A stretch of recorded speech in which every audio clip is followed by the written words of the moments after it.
We recording? As always, what's up, guys? It's your boy Alex with ALP Entertainment with the co-host Luke. Luke, say what's up to the people. What up? We have changed places as of today, just for right now. We're gonna go back to the normal spot. Prior to this week, we are on the road. You know, Luke and I have decided to venture out from our normal recording spot and kind of see what else is out in the world. We also have a special guest tonight, so we will introduce him here in a little bit, but we'll just talk about Nebraska football as always, get into last game against Michigan and then next game against Illinois, and then we will also talk about the NFL. We're going to predict who we think is going to win the awards this year. So everybody sit tight and let the show begin.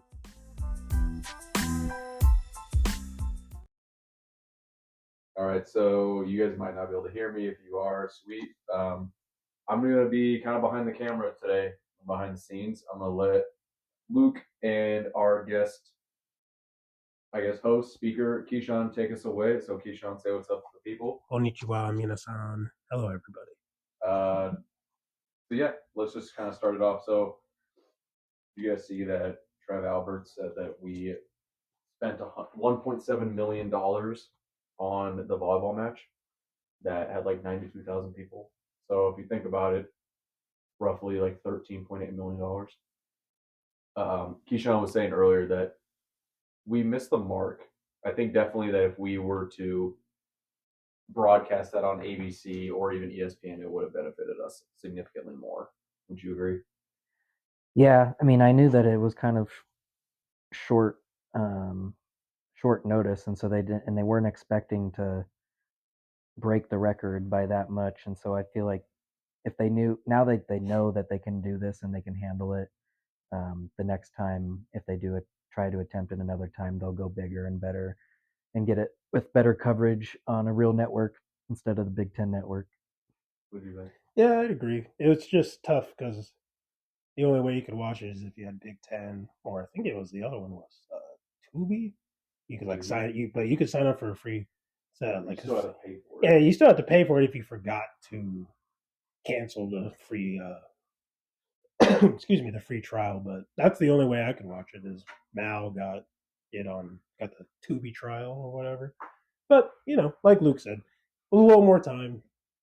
It could have been bigger, but hey, maybe volleyball state. They still broke the record. They did. They accomplished what they set out to accomplish. Yeah, not downplaying it whatsoever. What they did is crazy. The fact that a world record for a women's event is in the middle of America, in Lincoln. Do you think anybody else will ever try it?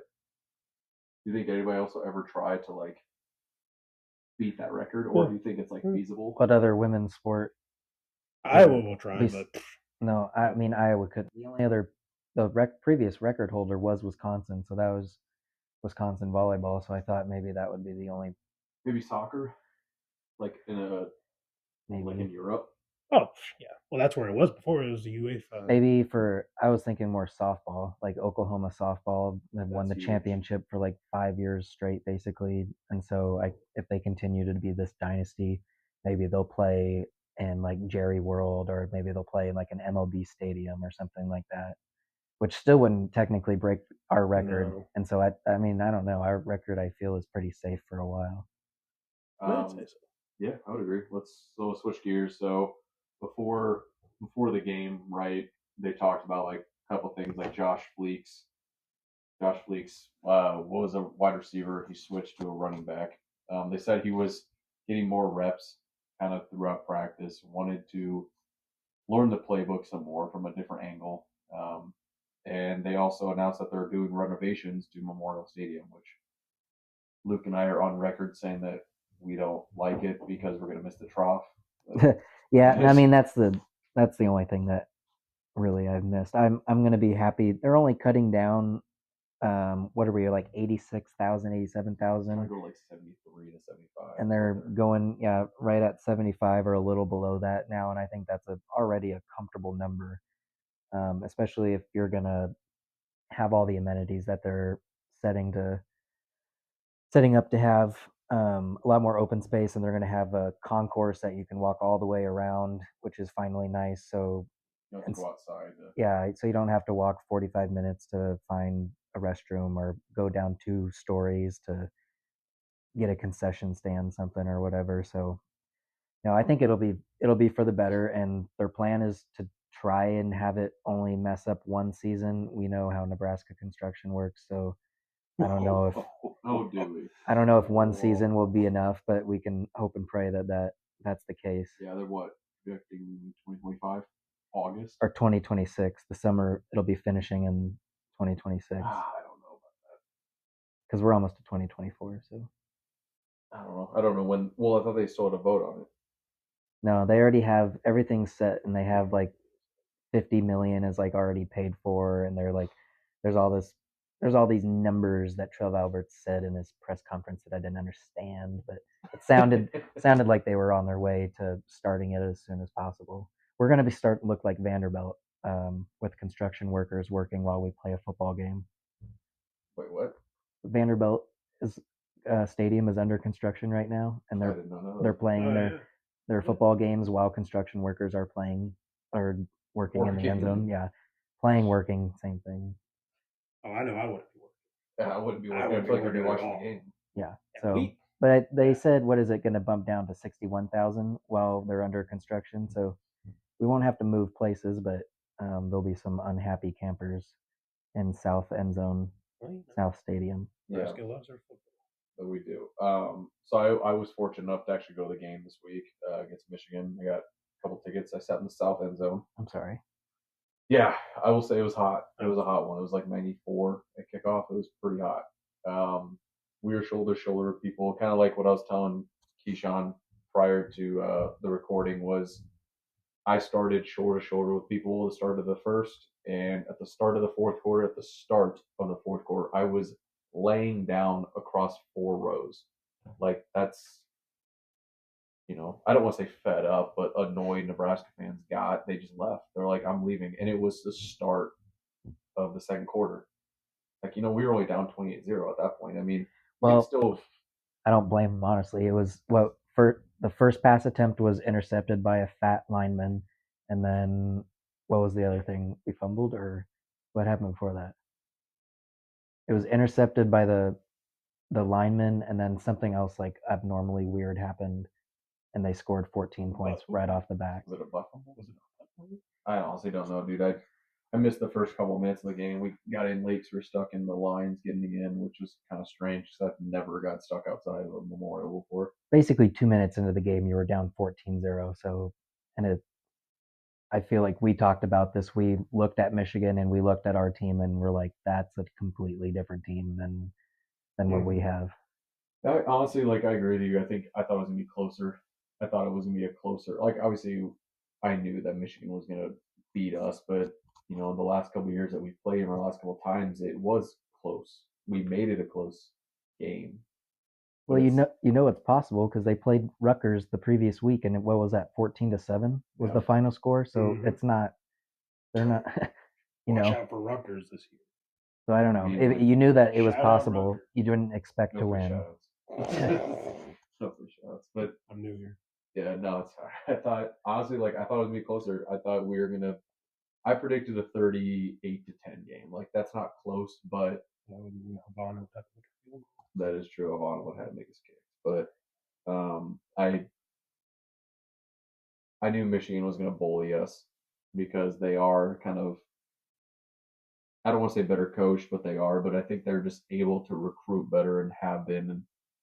And Michigan is what Nebraska wants to be. I mean, they are exactly who we are in the future, hopefully. They are who we were.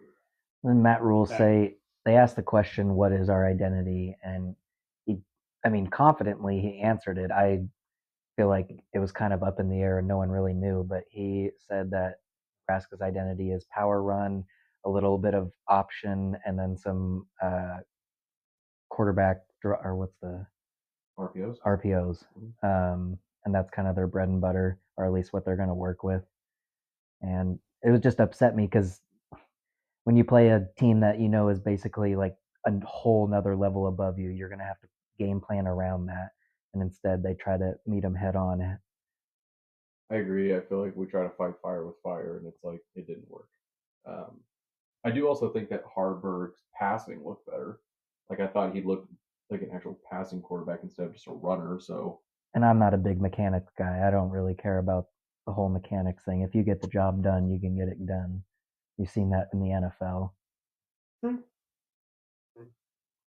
I mean, yeah, I mean, You'd want to see him have a nicer throwing motion, but if at this point you have what you have, and Matt Rule kind of talked about that, he's not going to change who Harburg is, and that's kind of how he's been, and so it might as well work with it. And you don't, what do you get, like 3 balls batted down, but he didn't really feel like it was the arm slot was really the problem. yeah, his like throwing motion's weird. It reminds me of like Tebow, like the weird. Where is his arm? It's high. Well, he's 6'4", he's a large quarterback, but his arm slot's a little below the shoulder.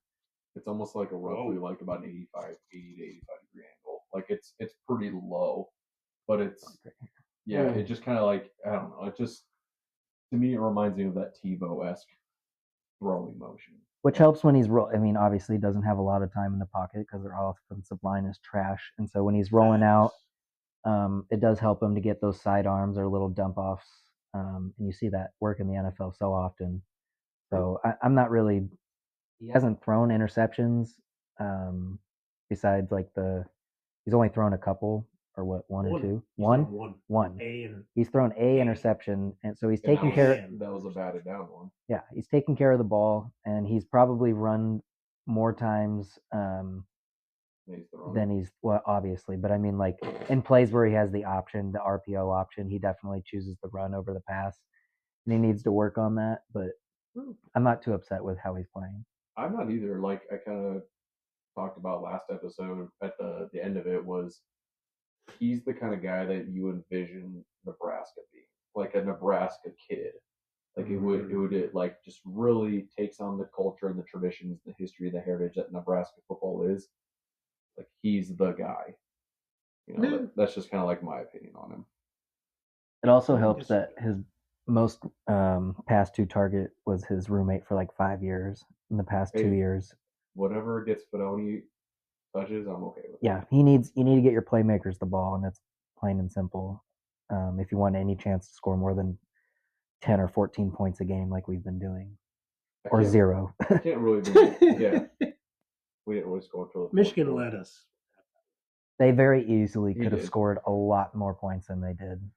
Well, when I left probably with 5 minutes left in the fourth, so I stayed for a majority of the game. The kind of reason why I left was when Michigan was in the red zone and they threw it for a touchdown. I'm like, dude, you're up 38 to 0. They started to work on their passing game towards the end. So why wouldn't you get some practice? Yeah, just like there's like surely there's like a moral ethic to not do that. It's like at the end of an NBA game, you don't go down and dunk the ball. Guess what? People still do it. But I will say though, to add on to like how good Michigan was, balanced, right? 186 rushing yards, 247 passing, like, and I feel like more of the passing came just by missed assignments that were middle coverage that we missed, like our safeties missed. But they're also one of the more methodical and slow teams in all of college football. They pretty much hike the ball with 2 to 3 seconds left on the clock every single time, and they won't. They're going to make you wait for them, and they're going to move at their own pace. And they can do that when they're that good and that big. True. Yeah. And do you think that's like the coaching? Do you think that's like the scheme that Harbaugh has like implemented? Well, yeah, he runs an NFL style type offense. So I don't really know. Pro style. I mean, you see how the pros do. If you're out muscling everyone, there's no reason to try to out hustle everyone. Exactly. Take your time. Make it methodical. Wear them down. Yeah. What you in a hurry for? Yeah, Keyshon kind of touched on earlier. Like Luke and I are big Tristan Alvano fans, who's the kicker from Westside and here in Omaha. And it kind of hurts my heart watching him not kick as well as we've seen him kick. He had 15 points in the state final. One of them was a 50-yarder. I'm pretty sure the game winner was a 46 or 45-yard field goal. He drilled it. I watched him at halftime, and he was working left to right, zigzag pattern to warm up, and he always kicked 2 kicks from the spot that he was kicking from, and he went 1 for 2. What I'm saying. Like, I don't know, and I will give credit to Matt Rule about saying that, like today during the news conference, that he quickly told Tristan Alvano, like, hey, you're good, dude. It's fine. Like, we just need you to be better. He realizes more of a mental thing than a physical. I mean, he is a true freshman. I mean, this kid was playing high school football last year. Give him some time. But it is heartbreaking. He's missed his last 3. What is he? 3? He's 1 of 4. 1 of 4. He's got, Matt Rule mentioned, he kind of got through into the fire a little quicker than they probably would have wanted. But I feel like just all he knew in his life was success and being the best kicker out there. And so when you get into the stadium and you miss an important one and people boo or like people are upset at you, like it hits different than it does in high school. So he's definitely in a funk. We know he's a talented kicker. There's no doubt about that. It's been proven many, many times. He's just got part of kicking, honestly, what they say, it's more mental than anything. Oh, yeah. Like no one's job. It's probably the least safe job in the NFL as a kicker. Oh, so yeah. Like, I mean, the game, I'm an Eagles fan, so I'm just going to shout out the Eagles. Came down to Jake Elliott. I mean, that's a 51-yard field. That's 54-yard. It was a 54-yard field goal. That ain't nothing easy.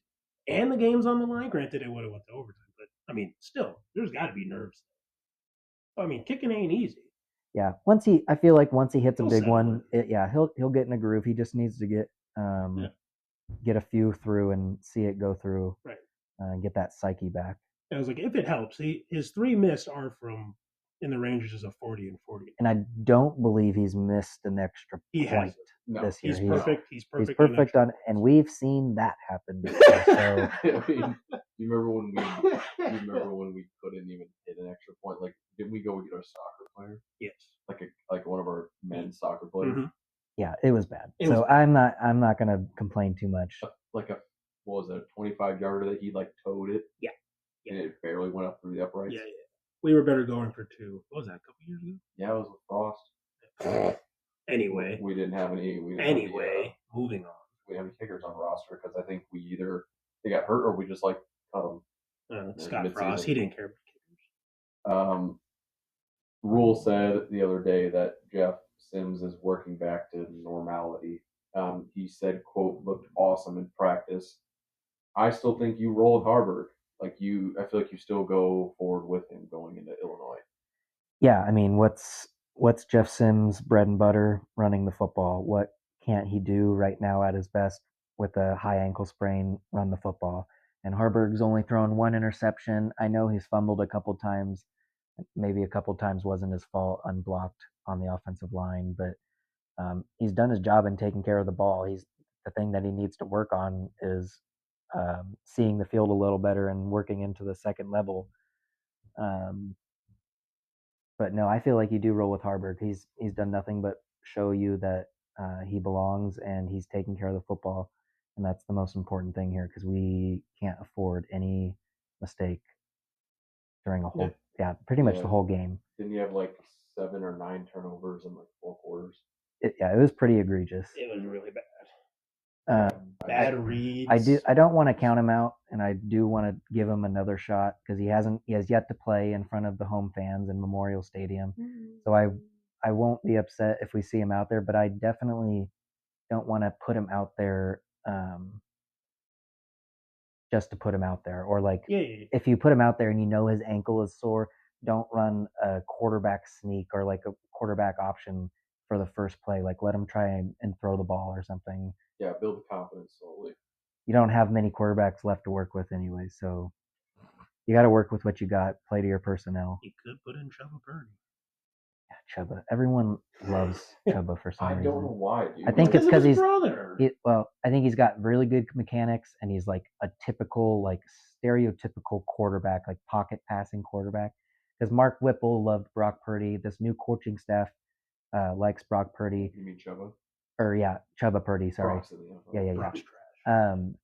Chubba, but last year they basically just blew off Heiner Carberg and didn't give him any mention. I feel like that's because of his mechanics, and so, but he just brings more to the table than Chubba does with his physicality and his size. I would agree. Yeah. I would agree. also kind of makes me think of like how we used to recruit. Like you'd always go, like you remember Richard Torres? Yeah. Like that was a kid that had a really good arm. That What- was a freak of a tall athlete, but Yeah. transferred. Logan Smothers was another reason. Chubb our last pocket passing quarterback. We ran out Casey Thompson, who's basically a pocket passing quarterback, and then your first and second string quarterbacks are the exact same. Yeah. They play the exact same game. Yeah, I would agree. I would agree. And then so Josh Fleeks moved to running back from wide receiver. I think going forward, so he's listed as the number 2 running back for this game. Obviously, after 2 of our other running backs are out for the season, we had to grab into the barrel and see what we could find. Hey, we found it. Yeah. I think he's he's fast and elusive. I mean, it gives Anthony Grant a little bit more. He's got the wide receiver speed, but the running back build. True. I was telling the guys that prior to camp, he actually got sent home by Matt Rule because he was overweight. Like he didn't come into camp fit enough. Eddie Lacy. Yeah, I don't know how much he was when he came in here. How much he really knew how much he was going to have to contribute to be a part of this team. But we're short-staffed in a lot of areas. We don't have a lot of talent in a lot of areas, and so you're going to have to work with what you got. Well, that's what we do it here in Nebraska. You work with what you got. That's the way it is. That's just the mentality everywhere. And he's fixing that recruit. The problem is the recruiting. Like we don't have the depth. We don't have depth in the places that we need, and he's fixing that. Like against the Michigan game, we had like 60 recruits come in to watch that.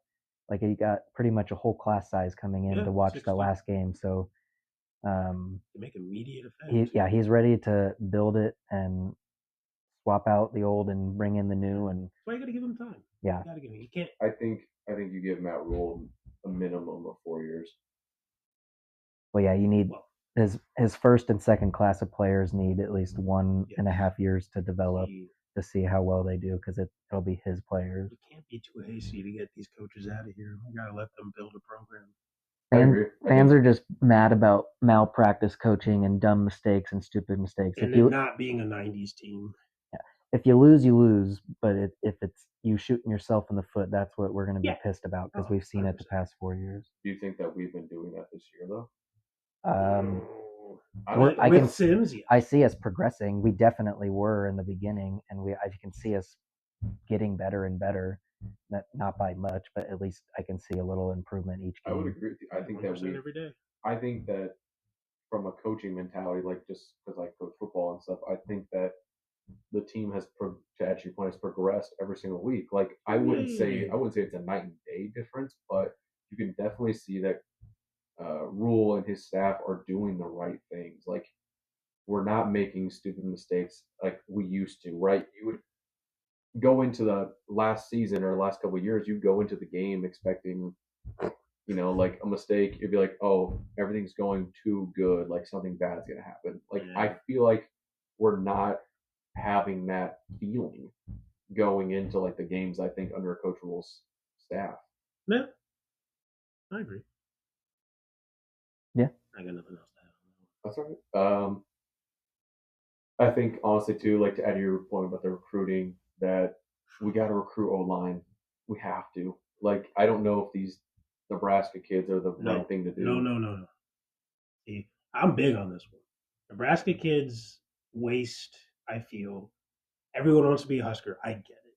But at the same time, these walk-ons, everyone was saying they're going to walk on. They're wasting their time. Well, you got to be careful because some of our better players are coming in from Bellevue.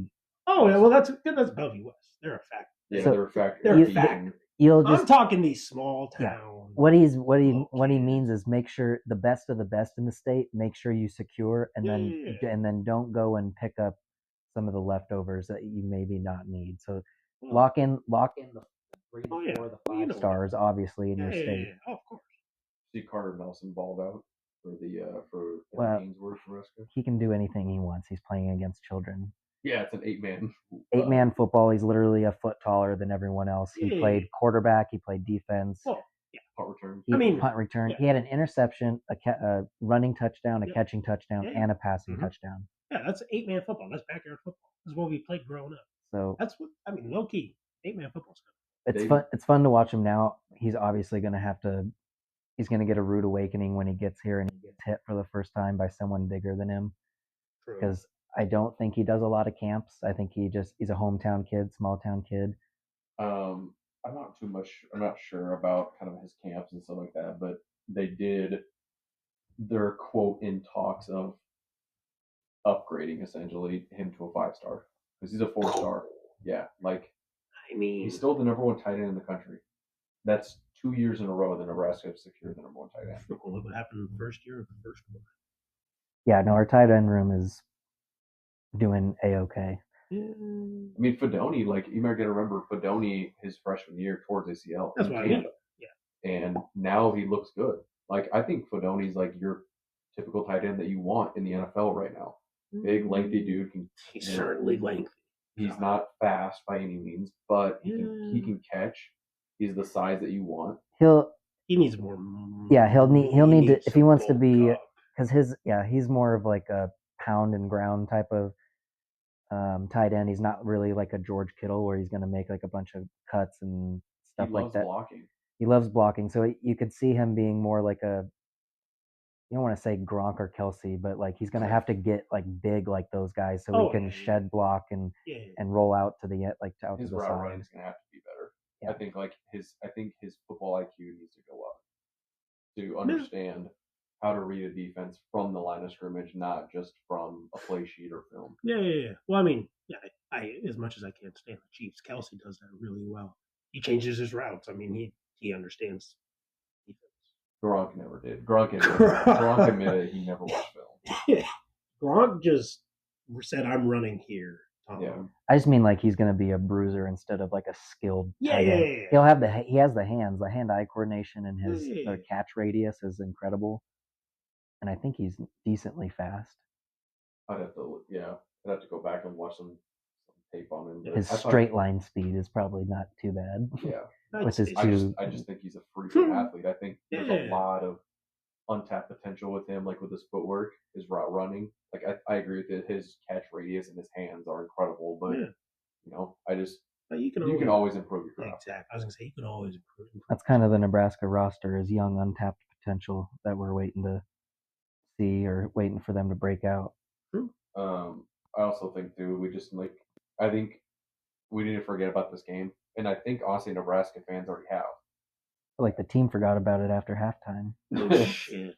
Yeah, I think Nebraska fans just need to forget about this game, and obviously we got to move on to the next one, which is Illinois, the Friday night game. So we're 3-point underdogs as of right now. That's different, right? I think it's different. Yeah. Having a Friday night game because the last time normally we play Fridays, it's Black Friday against Iowa. Mm-hmm. So are we still doing that this year? Yeah. Is this the year that they changed it? No, it's Friday. Okay, good. I know that Trev said that he was going to change it 1 year. You better not. I can't remember if he said we were playing Wisconsin on Black Friday or I don't know. Maybe I'm just like Trev better quit tripping because we play Iowa on Black Friday. That's just what it is. That's just what. Don't change that.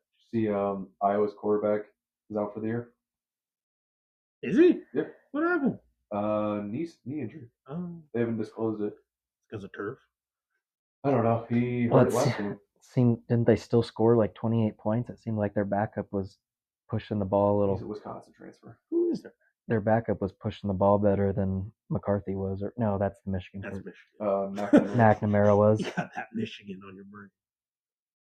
But yeah, I just believe that we need to move forward. I think just move forward, focus on Illinois. But Matt Rule said that we're going to find out who this team is when we play Illinois Friday. It's a team that we can beat, but also you have to think that's what these other teams are saying. Like Illinois saying Nebraska's a winnable game, Purdue saying Nebraska's a winnable game, and we're saying the same thing to them. And so it's going to come down to who's going to execute better. Yeah. And coaching. Yeah, coaching's big. Coaching's a big one. Illinois is no joke, though. Oh, never. I think Illinois has not had a good season, but I think that they're not a team to overlook. Oh. They're having a better season than people thought because they did have a lot of players go to the NFL last year. They had a handful of offense and defensive players. Their cornerbacks last year were incredible. was Witherspoon one of their cornerback? Yeah, Mhm. that dude's like a bona fide star right now in the NFL. So Yeah. they're not doing too bad. You can see that they had depth and they're developing, and that's kind of what Matt Rule, Nebraska is trying to do.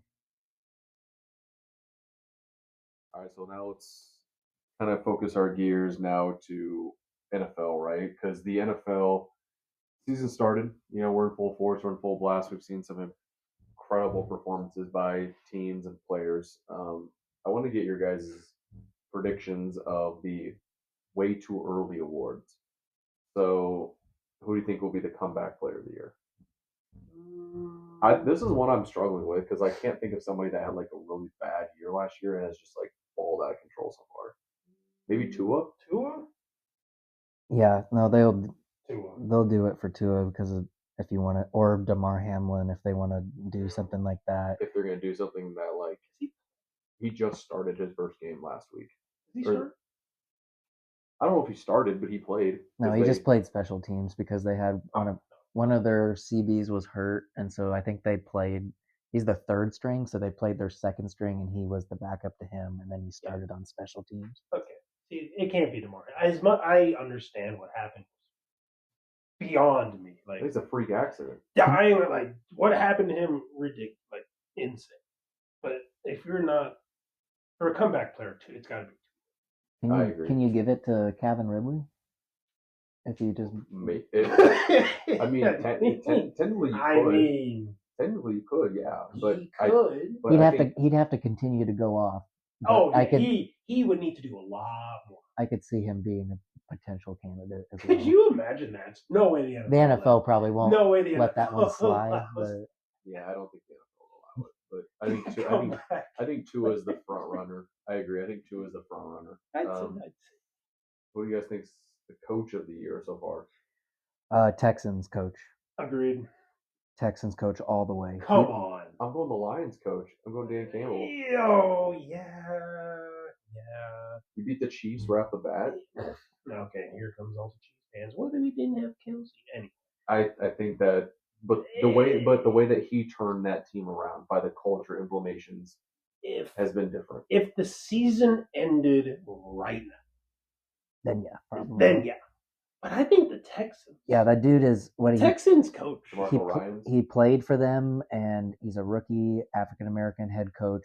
And if you want to say it or not, I really honestly believe that he was kind of going to be a scapegoat until they could find someone bigger. Mm-hmm. But he's shown them what he can do, and this roster has got a lot of talent, and they've also been really hurt, and he's winning with second string players on the Texans team. I mean, you look at CJ Stroud.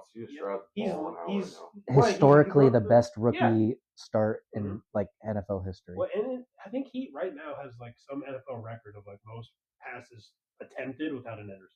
Yeah, in the first 6 games, he joined Brady, Manning, Luck, Rodgers, and Breeze, which that's pretty elite company other than Andrew Luck. Yeah. I mean, people got to watch out. I mean, you don't really have to watch out for the Texans, but I mean, if you sleep on them, they're gonna win. People forget they're gonna whoop you. They drafted Will Anderson from Bama. Yeah. Like they also they are hurt right now, but at the start of the season, statistically, the Houston Texans had the highest graded offensive line. They also have Laramie Tunsil, who I believe is also one of the best offensive linemen. Highest paid left tackle. So when you have that behind a rookie quarterback that actually kind of knows what he's doing, you get what you get. This is what's happening. You remember John Mechie from Bama that had leukemia and beat that, and now he's like, I think he played his first game last week, or he's going to this week. So like I agree. I think Texans DeMarco Ryans is like the guy. And I mean, if you saw that post game speech, man, he got these people believing. Stroud boys. Stroud boys. I think you guys are persuading me because like I was pretty sold on Dan Campbell. Oh, for sure. I'd run through a wall for that. I want to read you this quote he said yesterday about like opponents. He said, "If you're hunting us, you won't have to look far. We're going to be on the front porch when you open the door." Yeah, sounds like Dan Campbell. I was like, damn, dude, I would. He got Black Force energy for that he does. I mean, it's working for him, and so everyone's gonna hop on board. But if he has this same sort of attitude and like get go about the game and their team stinks, like people will get tired of it real quick because he's kind of that stereotypical like movie head coach, football head coach, like in a movie or a show. Or you're not wrong. No, I also think Mike McDaniels from the Dolphins is kind of up there. Like I would say he's probably third or fourth in consideration for Coach of the Year. Like sure, if he's able to revive to his career and like make this a really good Dolphins team, obviously they just got blown out by the Bills, but if you're able to do that, I think he's up there, like for sure. I think he's up there, but he ain't winning. When you were a ball boy for a football team and then you beat a Hall of Fame coach, like you're gonna be in that category as one of the best. Rookie of the Year offensive. Do you think it's Stroud so far? I mean, if he keeps it up, I don't see why not. I know it's a quarterback award. It's always a quarterback award. For shits and gigs, we can name a quarterback and then a non-quarterback. All right. Stroud, if he stays, well, it's way too early, so it doesn't matter. Stroud for sure on the quarterback. Non-quarterback? I'm trying to think of like who was even like, Bijan. Maybe like the ceiling is so. But what other rookie really? The ceiling is so high for Bijan Robinson. Like they're setting. That I just cannot believe that you're putting this much pressure on this guy already. I mean, yeah, they're relying on him like a starter. Anthony Richardson, he got hurt too soon. Zay Flowers. He balled out last game. He balled out last game. The Anthony Richardson did. I'm looking at the rookie class. Jordan Addison. Jahmyr Gibbs hasn't done anything yet. Gibbs. He's on my fantasy. He's a dude, Gibbs. I have Kyle Pitts and Jahmyr Gibbs on my fantasy. I'm so sorry. Sam Laporta, the tight end from the Lions, who leads the league in receiving touchdowns and receiving yards by tight ends. Yeah, that's a big deal. Dude, I'm so sorry. Tank Dell. Tank Dell's big. Tank Dell, yeah. Shout out Marvin Mims for the Broncos. Dudes. Shout out those Broncos, baby. Hey, we won a game. Let's right that Marvin Mims is what Jared Hughes should have been. Man, what's up with you? I think like often, I think you have to go CJ Stroud. Oh yes. I think you have to go. But if Laporta, you brought up Laporta. I think if Laporta keeps putting up numbers like he is, he could sneak up there. Yeah. But like Luke said, it's a quarterbacks. I mean, look at MVPs most years. It's always a quarterback. So we'll go defense. Rookie of the Year. I'm looking at the rookies. I feel like this is Jalen Carter's award to lose from the Eagles. Well, we'll see. We'll see. Will Anderson's balling out too. Like you can look at Will Anderson. Christian Gonzalez from the Patriots just suffered a season-ending injury, so he's completely out of it. It could be Carter. I think as an Eagles fan, if we don't blitz more to free him up, he won't get it.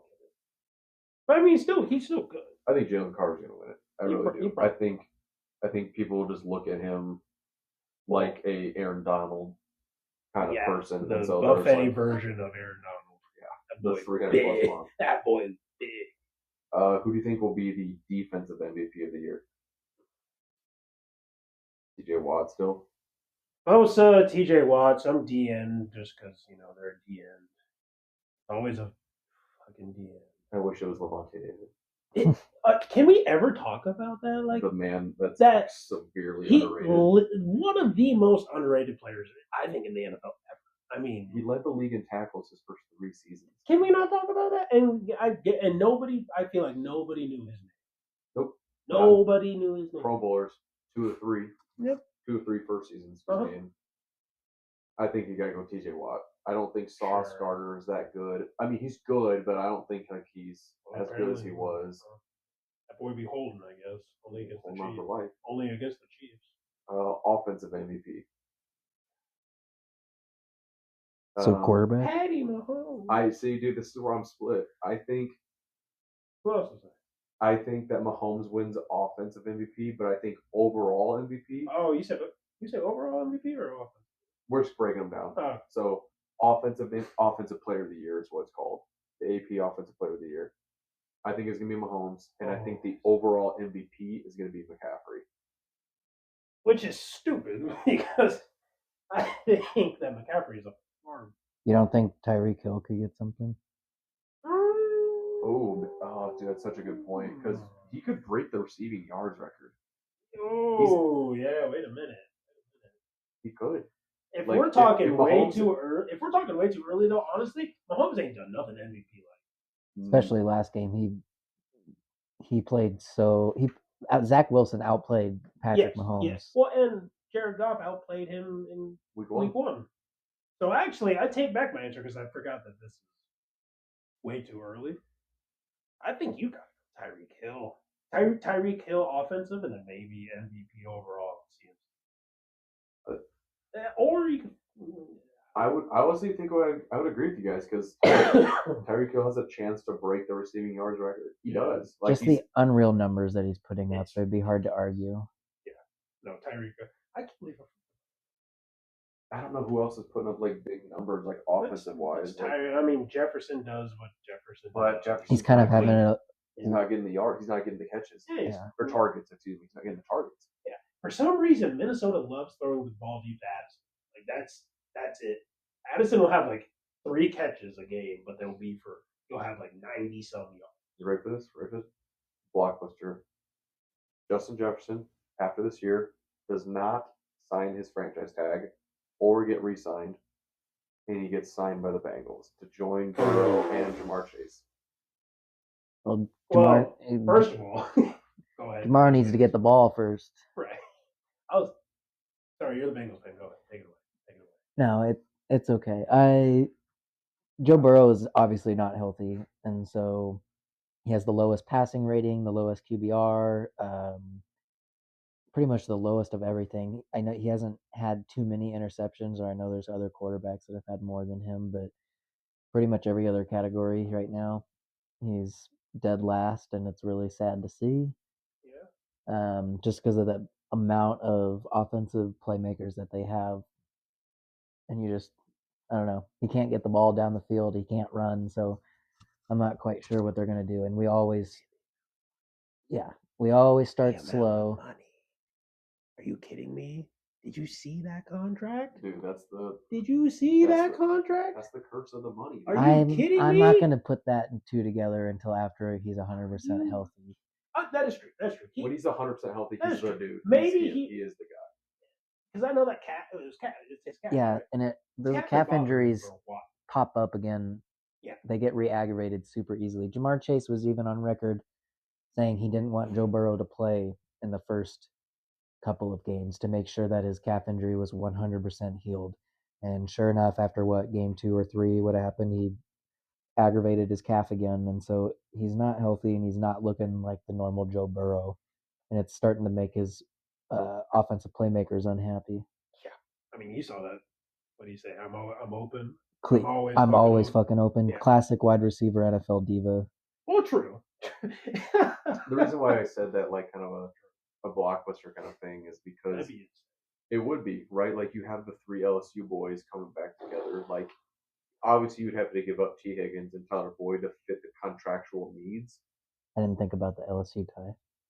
Like, getting the ball thrown from the Ohio State grad. If Joe Burrow can get healthy and show that he can play at the level he was the past couple of years, then yeah, I could see that potentially happening because Justin Jefferson doesn't want to end his career being tossed the ball by Kirk Cousins. I can tell you that. Yeah, but got KFC grease on it. Yeah. He's in his prime right now, not Kirk Cousins. Justin Jefferson is in his prime right now, and he's trying to find that other quarterback that's also in his prime. I think there's more. I believe there's a possibility of it happening because the thing that sucks is both Jamar and Justin Jefferson are both free agents after this year. Their contracts are up. So they can either sign a tag and do a long-term deal or they're going to go somewhere else. I could see Jamar Chase signing a tag so it allows the Bengals to go get Jefferson or at least try. I was going to say, what's that money look like? I mean, you gotta go highest in the league. You have to go. Like Justin Jefferson won Rookie of the Year, broke all the rookie records. Oh yeah. Like you have to pay the guy. You have to. I mean, you're paying what you're getting. Well, imagine doing that with Kirk Cousins too. Imagine if you had. I'm not paying Kirk Cousins anything. Yeah, imagine having calling Kirk Cousins bad, but imagine having like a top 5 quarterback. Oh my goodness, you'd like that. He definitely just know that Russell. He also likes those sponsorships. Just know that Russell Wilson's third-ranked quarterback right now. Yes, he is. I picked him up off of waivers in the fantasy league. How crazy does that sound? That shows it's not our offense. It was our coaching. Yeah, 100%. Yeah, crazy. Sean Payton's good at coaching football. Weird. Sean Payton's Who would have good thought? at coaching. Right. Crazy, right? Like a weird world. Isn't it funny how that works? Well, I said we're talking about each other's teams. What? You want to talk about the Broncos? No, dude, it's just what's going on? Just our defense. That's what it is. That's been your staple too. And it hurts. It literally bothers me because the last 4 or 5 years we've been the top 5 defense, and we obviously cleaned house. And Sean Payton came in and was like, "I'm gonna bring my own coaches in," which is fine. Sure. I don't like who he brought in. I don't like that you went and got Vance Joseph, who is our old. I was about to say, wait a minute. Yeah, our old head coach brought him in to be our defensive coordinator, who he came from the Arizona Cardinals, who had the 28th ranked defense. Sounds like the guy I want to hire. Yeah, so you're telling me the 28th ranked defense is better than the 3rd ranked defense last year? Like, no. I don't know. I liked Aaron Rodgers. Like when we were trying to decide between Rodgers and Wilson, I wanted Rodgers. I did. I think he was a winner. I think he was the guy. Now when I have Wilson with Sean Payton, I think that they are the match that needs to happen. I think we just need a defensive coach. Yeah. Absolutely. Like a good defensive coordinator. We need a young dude, not Vance Joseph. Vance Joseph's been around the sun a few times. We beat the Bears, dude. I'm not really getting we barely beat the Bears. Let me get that right. So I'm not. It is whatever. I'm moving on. Eagles are undefeated. Yeah, we shouldn't be. We are the best. We are the worst. I don't even know how to phrase it. The worst best. We're the worst best team in the NFL. Like we play you hard enough to win, but we look terrible. And it starts with our OC and Jalen Hurts. Man, remember last year Jalen Hurts scored? He gritty and he dancing in the end zone. This motherfucker now scores and just whatever. It's the Nick Saban. It's whatever. It's the Saban in him. He's stoic as shit. But last year we just had this swag about us. And I loved when our offense came out on the field. Now our offense comes on the field. I'm like, well, here we go. We're gonna throw the ball deep on 3rd and 2. For no reason. That's what it's also coming down to is our OC. Our new OC. Oh my God. Because we lost our old OC. That's what happens when you go to Super Bowl. Yeah, exactly. And that's a Super Bowl effect. We lost our DC and our OC. There are now head coaches in Indianapolis and Arizona. And our OC is the one that's in Arizona. And I miss him. Because we just. And Arizona's kind of balling. They were. Yeah. Look what they're doing. Josh Dobbs. Look what they're doing with Dobbs. With Josh Dobbs, they're balling out. They were supposed to be tanking for Caleb Williams along with the. Well, the Bears won't say it out loud, but I think they have higher expectations. It's kind of suspect in this. Marvin Harrison Jr. is going to come out of the class too. That's a good number 1 receiver right there. No, you can get them back to back because they got first picks. Broncos is projected number 3 or number 4. That makes sense. Hey, I'll take Caleb Williams. Absolutely. Take a year or 2 to learn behind Russell, or just Russell messes up once, just throw Caleb in there. Yeah. I'm okay with it. But is Denver a big enough market for him? Caleb Williams was saying that he only wants to get drafted to a big market. Yeah, because he said the NIL money he's making is more than his rookie contract would be. So he said what did he say? He said he said Vegas, New York, San Francisco. San Francisco. Well, San Francisco Purdy sucks. So you can go take over Purdy right now. The Jets. Yeah, the Jets definitely could use him. Did he say Chicago or no? No. Don't go there. Don't go to Chicago. I'm trying to see for more reasons than one. But I mean that's kind of how the game is played now. these college players have that leverage. Oh yeah, just because of the money that they're earning with NIL. yeah. The days of just wanting to just get signed are kind of different. The earliest the earliest time that we can remember seeing this kind of happen was with Eli, and he refused to get drafted Yep.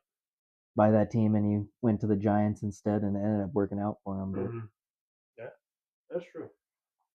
I think definitely we need to talk about like let's toggle back to Nebraska. We play Illinois this week. We talked about Illinois a little bit. Friday night game. I think it's a 6 or 7 p.m. kickoff. 7. 7 o'clock. Yep, they 7 won't do o'clock. anything before 7 on a Friday. Yeah. Same time as high school football. Yeah, that's gonna be challenging. So I will be watching the high game. They said that you heard that they went full pads, full scrimmage on Sunday Yeah. practice. Because Matt Rule said, you guys obviously had something left in the tank because you guys just laid a crap on the floor out there against Michigan. So we're gonna go hard. And I respect that in a way. I think that it was Matt Rule kind of calling out the team. Well, normally Sundays are their off days, but they were having to change up their scheduling anyways because of the Friday game. Yeah, I like that, but you gotta give rest. You gotta give rest. Like these boys, granted, like maybe they had something left in the tank, but they still went and played 60 minutes of football against the number 2 team in the country. I'm not saying give them a full day off because we have a game on Friday, but most of those starters were out by after the end of halftime. I guess you're not wrong. What are your guys' predictions for Illinois? What are we, 3-point dogs? Yep. I don't think there's anyone or quarterback is their most talented player. So as long as you can contain him, I think the defense has something to prove after that last game, and I think they're going to kind of play balls to the wall and have a great game against Illinois. I can't speak anything for our offense, but I say our defense has a takeaway or maybe 2, and I think we win the game 17-14. I think we win by a field goal. What do you got? Well, I'm a stats guy, so I'm going off stats. I'd say our defense, if they can show up, their quarterback, though he has many yards, has thrown 7 interceptions this season. So I feel like Luke said, if our defense can just show up, step up just a little bit more, contain him because he's a runner too. I think we can win this. I'd say, our offense is kind of. I'm gonna go 20. No, that's 17. 17-14 Huskers. Oh, same prediction. Oh, yeah. You know what's funny? It was I thought about while you guys were like thinking of and talking about your predictions. I laughed to myself internally and said, "Is it funny how we don't think we can score over 20 points?" No, it's like realistic. And that's what I said. Our defense, I believe, is going to score at least half of our points. But isn't that like funny though that like we trust our defense, but we don't trust our offense to put up more than 20 points? Yeah, I agree.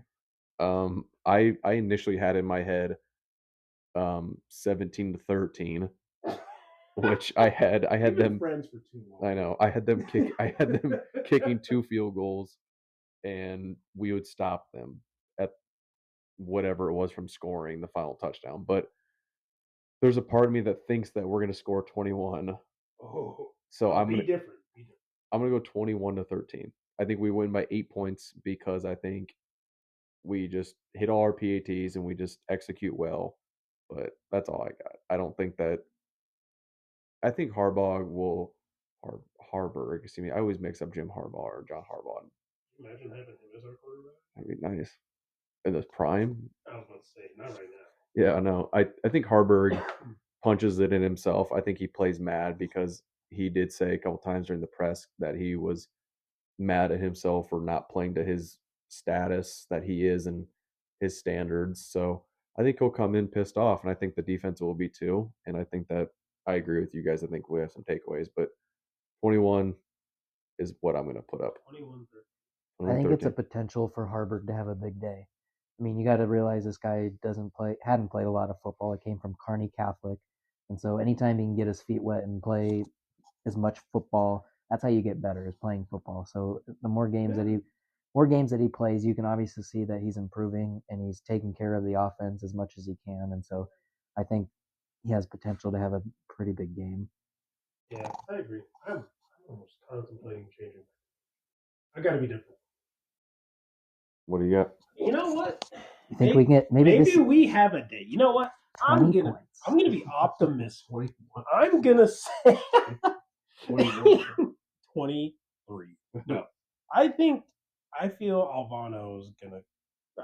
I want Alvano to have a good day. I think we're gonna get our offense is gonna drive a few times and get short, and we're gonna need to rely on Alvano. And I think maybe this game is where he comes. So instead of 17, because that's only one field goal, maybe our defense gets a pick 6, and so 21, 24. I say 27. I'm going to go 27-17. We beat him by 10. I'm going to change. A quality football game. Yeah, I think we put it together. A non-Big Ten West football game. I don't know. Call me crazy, because I sure would. But I think we almost. Yeah, nothing will surprise you anymore with Husker football. So I'm ready. At this point, Spurs by 90 every week. We didn't get to talk too much on it today, but I know Husker basketball season's coming up. Yeah, we teased you guys last week with it, so we got to get into it now that Keisei's back in town. Shout out Keisei, Tomi Naga. Yeah, so everyone's back. Practices are underway. They had their red-white scrimmage a couple days ago with DDG performing at the end of the game. The YouTuber turned rapper. I was like, I don't even know who that is. He was viral a couple weeks ago when people broke into his house and slapped him in the face. That was him. I'm glad Nebraska gets nothing but the best for our sports. But I'll just world record. Real quickly. Some of the new players, Matai Diop or something Diop from Senegal. The dude dunks it like it's a Nerf ball. His chin is above the rim at all times, and he's fighting for. I believe he has kids, and he's fighting for the people in his country. So the guy's gonna bring it every single day. He's in there. He's a business for him. It's not for fun. So I'm excited for him. And then real quick, CJ Wilcher beat Tominaga in the 3-point contest.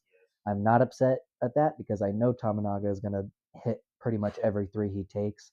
And for CJ, and he's had a tough past couple years mentally, and people bagging on him for some stuff. Rightfully so in some areas, but it's good to see him have a positive mindset and bounce back and be able to perform like that. So I think we're going to have an exciting team and an exciting season. Yeah, I think our bench we're the deepest we've been. We're the oldest we've been. We have the most well-rounded team all the way around, I think. I was going to say we'd be short on the center position, but with that Diop guy, he was a real late add out of the JUCO college. So I think we're pretty good in all positions. I'm excited. Well, I think this is a good place for us to wrap up this episode. Always, we should just appreciate you guys listening to us. Really just listening to us talk about our lives and sports, obviously. And, please keep sharing, doing what you do. Listen, give us love, give us feedback. We always need it. Shout out and thank you to Keyshon for coming on the pod. We appreciate you. Yep. We don't understand a word he just said, but see you later in Japanese. Yep. So this man speaks Japanese, but it's all good. We appreciate you guys as always. Like, share, subscribe, do everything you got to do. Let everybody know. Luke, you got anything last second? No. Next time we'll cover up the Nebraska-Illinois game. Hopefully we come out with a win. And I'm excited to talk about that. Hopefully positively. I agree. Well, as always, stay fresh, stay crispy. Peace out.